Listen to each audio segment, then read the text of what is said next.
Assalamualaikum warahmatullahi wabarakatuh.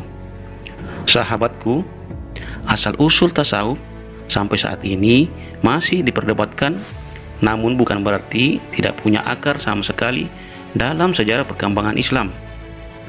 Jauh sebelum diangkat menjadi Rasulullah, Nabi Muhammad SAW sering menyepi atau beruslah ke Gua Hira untuk bertahannuts, menghindari penyembahan berhala, dan berzikir, menyebut dan mengingat Allah, atau bertafakur merenungi kekuasaannya. Menurut Kiai Haji Jamaluddin Kafi, setelah pengangkatan beliau sebagai Rasul, Nabi SAW juga membiarkan para sahabatnya melakukan uslah di pojok-pojok serambi masjid sambil beriktikaf untuk mencapai ridha Allah Subhanahu wa Ta'ala dengan cara mensucikan jiwa mereka maupun untuk mencapai level kesadaran spiritual yang lebih tinggi. Sebenarnya apa sih tasawuf itu? Tonton videonya hingga akhir agar tidak salah paham. Menurut Kiai Haji Jamaluddin Kafi, dalam bukunya yang berjudul Tasawuf Kontemporer, mengupas pemahaman mengenai tasawuf dengan dasar pemikiran Al-Quran Surah Al-Maidah ayat 35, yang terjemahannya sebagai berikut. Wahai orang-orang yang beriman, bertakwalah kamu kepada Allah dan carilah wasilah yang menyampaikan kamu kepadanya, dan berjuanglah di jalannya agar kamu mendapat keberuntungan.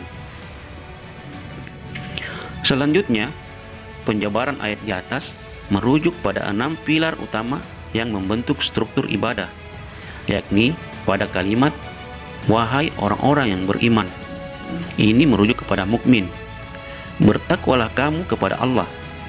Ini merujuk kepada hakikat. Dan carilah wasilah, merujuk kepada tasawuf yang menyampaikan kamu kepadanya, merujuk kepada makrifat. Dan berjuanglah kamu, merujuk kepada tarikat di jalannya, merujuk kepada syariat, agar kamu mendapat keberuntungan, merujuk kepada hadiah. Berdasarkan penjabaran di atas, didefinisikanlah tasawuf sebagai wasilah atau medium yang ditempuh seorang mukmin dalam rangka berproses menghakikatkan syariat melalui tarikat untuk mencapai makrifat. Kiai Haji Jamaluddin Kafi menyederhanakan pemahaman di atas dengan menganalogikan tasawuf sebagai sebutir telur ayam kampung. Dan berikut analoginya. Telur diibaratkan sebagai tasawuf yang memiliki cangkang yang diibaratkan sebagai syariat. Putih telurnya diibaratkan sebagai tarikat. Kuning telurnya diibaratkan sebagai hakikat. Dan inti kuning telurnya adalah diibaratkan sebagai makrifat. Tak ada telur tanpa cangkang keras, pelindung bagian dalam, sebagaimana tak mungkin tasawuf berjalan sendiri tanpa syariah. Retaknya cangkang telur dapat mengakibatkan busuknya seluruh isi yang terkandung di dalamnya. Maka cangkang harus dijaga sebaik mungkin keutuhannya. Unsur terpenting dalam sebutir telur adalah inti kuning telurnya yang merujuk kepada makrifat. Inti kuning telur tersebut takkan kita jumpai dalam telur ayam negeri yang dirangsang produksinya dengan asupan pakan ternak tertentu alias telur bikinan. Dan tasawuf tanpa inti merupakan tasawuf palsu. Jenis terakhir inilah yang laris manis digunakan oleh para mustawif atau orang yang pura-pura menjalani tasawuf untuk merekrut massa dan mengeruk keuntungan tersebut. Inti kuning telur hanya akan kita peroleh dalam kuning telur karena tidak ada makrifat sebelum mencapai hakikat.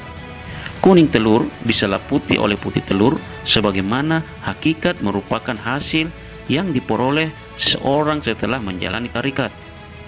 Lalu keseluruhan bagian telur terbungkus rapi dalam cangkang yang solid, dan maknanya sistem ibadah harus tetap berada dalam koridor syariat. Dan setelah menapaki secara benar keseluruhan sistem ibadah di atas, maka Rabb akan berkenan menganugerahi kita hadiah berupa ma'unah atau pertolongan dan perhatian, berupa barokah atau adanya kebaikan ilahi atau sesuatu, dan berupa karomah, berupa kemuliaan dari Allah bagi para walinya. Wallahu a'lam bishawab. Kebenaran hanya milik Allah. Assalamualaikum warahmatullahi wabarakatuh.